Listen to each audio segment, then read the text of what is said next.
se considera uma pessoa mais racional ou emotiva? Bem, o ideal é que nós fôssemos equilibrados, não é verdade? Quando a gente é criança, nós não conseguimos fazer essa distinção muito bem. Os ideais da nossa vida são os nossos pais, aqueles que nos cuidam, aqueles os quais nós fazemos uma projeção e nos vemos refletidos através deles. Pensem naquela água bem clarinha do mar, aquela água bem translúcida, sabe? Sabe quando a gente vai na praia e a gente vê aquela água bem clarinha mesmo? Assim são as crianças e os adolescentes. Eles refletem cada atitude, cada fala dos pais. E as crianças, elas não só refletem, como elas são também completamente reativas. E o que quer dizer isso, gente? As crianças, elas dão o passo e a cada passo que elas dão, elas estão sendo responsivas àquilo que os pais estão dizendo a elas, aquilo que os pais estão fazendo com elas estão o tempo todo sendo ativas dentro de casa e fora de casa. Elas estão criando um moldezinho que a gente chama na Gestalt terapia de ajustes. Isso que é ser reativo, tá? Não é uma criança respondona, uma criança mal criada, não, nada disso. É uma criança que reage, tá? Seja pro bem ou, achando nós, pro mal. Então, se dentro de casa, vamos supor, há muita gritaria, há muito palavrão, há pessoas que não se tratam bem, a criança vai aprender e ela vai fazer assim também fora de casa, ou seja, com os familiares, na escolinha.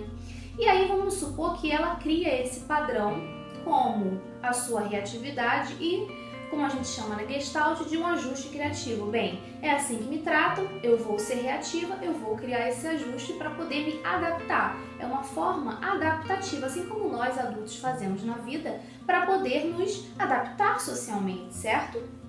Bem, e aí vamos considerar que os seus pais fora de casa não suportem se ver refletidos em seus filhos. E aí eles chamam a atenção: fulano, mas vou falar palavrão, fulano, isso não é certo, né? E outras coisas, é um exemplo muito básico. E a criança se assusta porque, puxa, como assim? Como que em casa as coisas funcionam basicamente assim? Como que em casa eu posso fazer isso e tá tudo bem, tá tudo tranquilo? E na rua e na escola eu não posso fazer isso. Lá eu sou chamada a atenção, né? Aqui o meu ajuste não funciona, aqui a minha adaptação não funciona. Ela vai se frustrar. E aí como é que fica?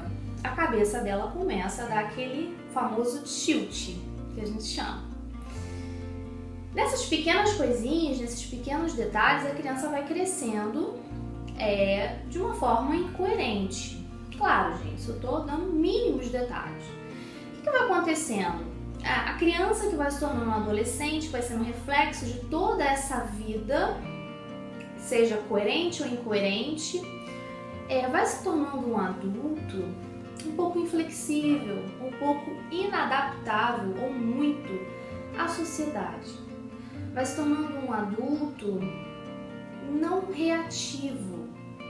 Vai se tornando um adulto que não vai sendo ele mesmo diante das pessoas, porque ele vai tendo medo de tatear. Ele vai ser sempre aquele que vai vai navegando contra a maré, porque ser ele mesmo quer dizer não ser ele mesmo. Então assim, se eu não posso ser naturalmente o que eu sou dentro da minha casa, em outros lugares, se eu não posso recriar as coisas com a minha família, com os meus amigos na escola, alguma coisa tem de errado. Eu não sou eu, sabe, gente? É como se fosse realmente uma grande história, uma grande fantasia.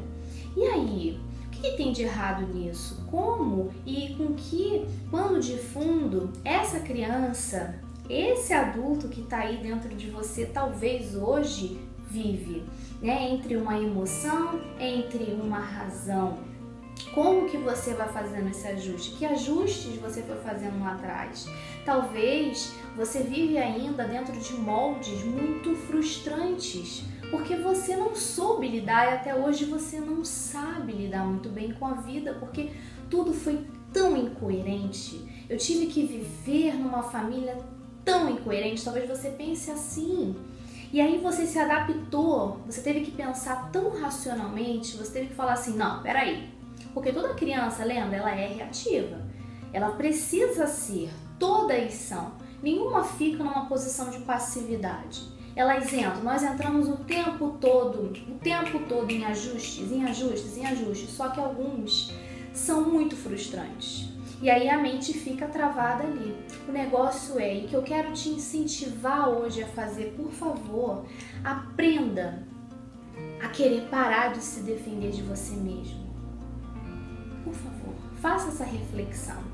Bem, no que eu preciso me centrar, no que eu preciso pensar hoje, e sobre que amarras eu estou na minha mente, que não me deixam romper, que me deixam paralisados.